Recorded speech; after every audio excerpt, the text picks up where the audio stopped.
Okay, so I wanted to do a quick news update on the volcanic activity taking place in Iceland. The eruption has finally taken place, the one that I did a video about last weekend, about the earthquake activity taking place in the Reykjanes Peninsula, in the southwest of the country. The eruption took place last night, 19th of March 2021, at about 8:45 in the evening. The eruption took place in Geldingadalur, near to Fagradalsfjall in the middle of the peninsula. The eruption turned out it was a fissure eruption, so the early assessments on that were correct. From the Icelandic geologists, not real surprises there.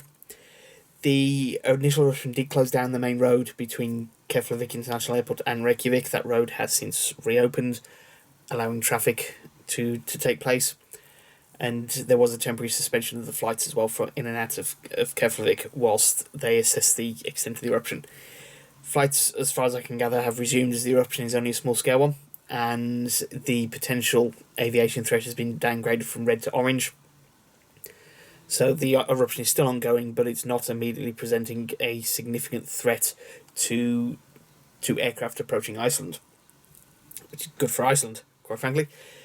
The road south, on the South Coast Road, has been closed and will still be closed. I would imagine that's because of the topography of the land, the eruption status probably, the location of the eruption probably means that any potential lava will be flowing southwards, I'd imagine, from the topography. Otherwise, why keep the South Road closed for now?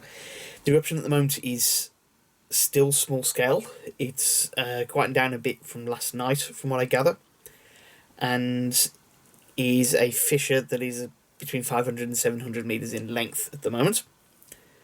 A couple of nice little fountains going on there with the lava, and so far the area covered in lava consists of about a square kilometre.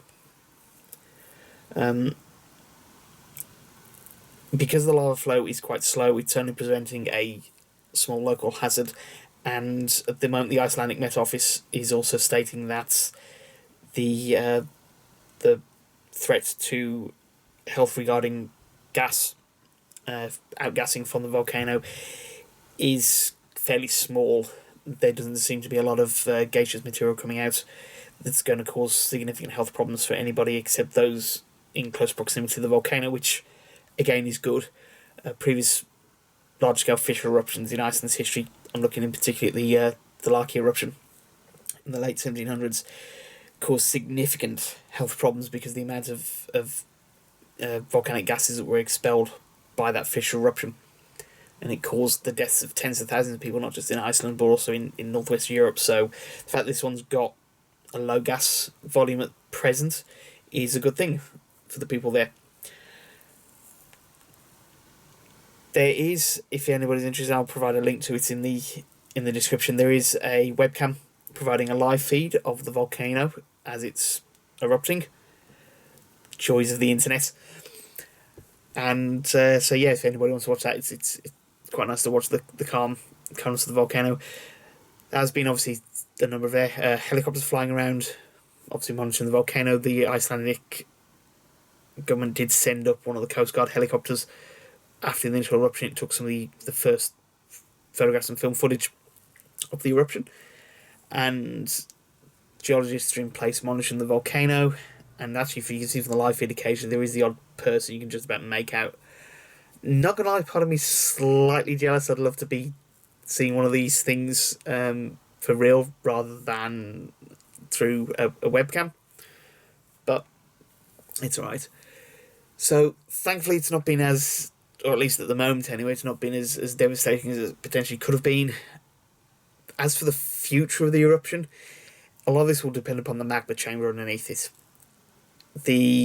All the earthquake activity over the past few weeks was the magma making its way up to the surface, slowly exploring weaknesses in the rock and eventually coming through where it did. So it will mean, how much magma is still left in the chamber. Is the magma chamber being refilled from further down the mantle, as this may prolong the eruption? If not, the eruption will be fairly short, as magma chamber empties. However, if it is constantly being refilled from further down the Earth, then you will end up with a much, much more prolonged eruption. I think, as I said in the previous video, the last time that this erupted the last time there was a volcanic eruption in this area, it lasted for about 30 years, on and off. So, I mean, hopefully for Iceland, this isn't going to be that long an event, as it will cover a substantial area in lava. And my previous statements about gas content and the impact that's going to have will obviously vary depending on how long the eruption actually takes place. But for now, it seems to be fairly calm, fairly steady, which is great for the people of Iceland, as large-scale eruptions could have caused significant problems for the country, especially considering the location of this volcano. And yeah, it's a case of keep monitoring. Well, I won't be monitoring. The Icelandic authorities will be monitoring the volcano.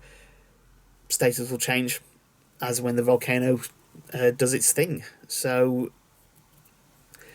from the perspective of a lot of people, sit back and enjoy the show.